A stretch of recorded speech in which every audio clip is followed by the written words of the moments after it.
So how did Faisal Shahzad manage to get on that plane, even though he'd been placed on that no-fly list? Joining us from Washington is Harry Skip Brandon. He is former Deputy Assistant Director of the FBI. Mr. Brandon, good morning. Good morning. It is the question of the morning.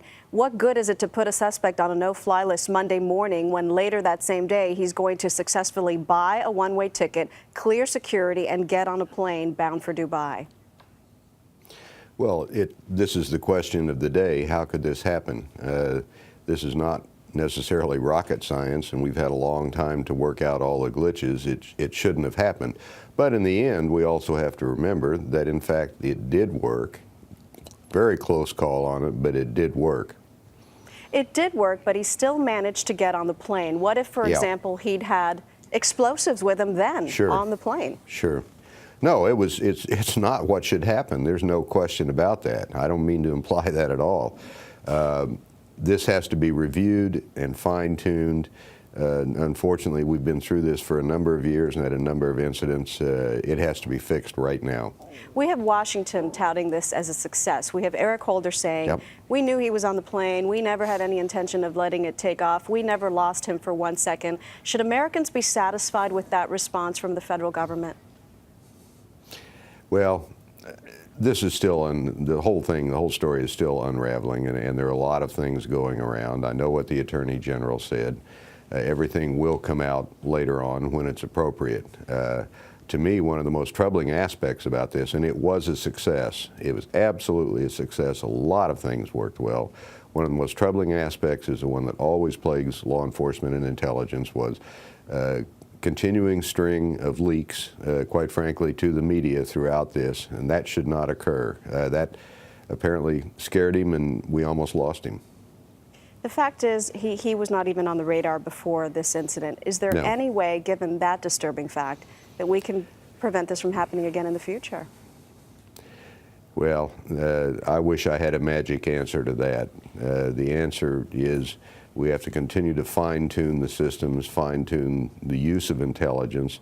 But in reality, there are an awful lot of people who come to the United States and live here, 99.9% of whom turn out to be fine citizens. That's all they want. We have to find a way to distinguish and to monitor. He may be, though, what we're starting to see more and more, the unguided missiles. And by that I mean they're given some training in terrorism, and then they're just told to go do something without control, without anything else, and that's kind of frightening. Well, we hope that they keep making mistakes and that we keep getting lucky. Skip Brandon, thank you so much, sir. Surely. Now over to you, Harry. All right, Maggie, thanks. Joining us now from Ann Arbor is Congressman Pete Hoekstra, ranking Republican member on the House Intelligence Committee. Congressman, good morning. Good morning. I want to pick up on what Skip was just talking about. Do we think we're looking at a change in modus operandi of terrorist factions? Oh, I think you can make that assumption, and it really is now a fact. I mean, we had the attack on Fort Hood, we had the Christmas Day bombing attack, and now we have this attack in Times Square. What you're seeing is a change in strategy.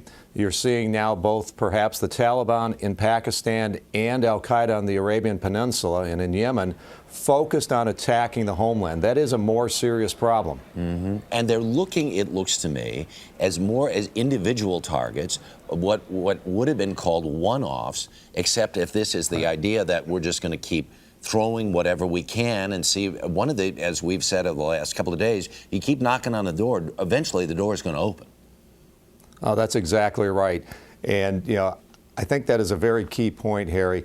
You know, for a long time we thought that Al-Qaeda, the Central, wanted to do another attack against the United States, but they wanted to make it as big, if not bigger, than 9/11. That's very, very hard to accomplish.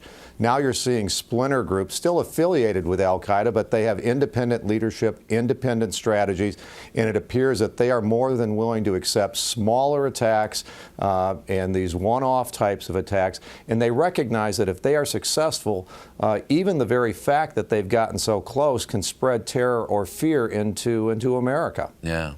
You know, it's interesting because you talked about the Christmas Day guy, you talked about the soldier in Fort Hood, the doctor in Fort Hood.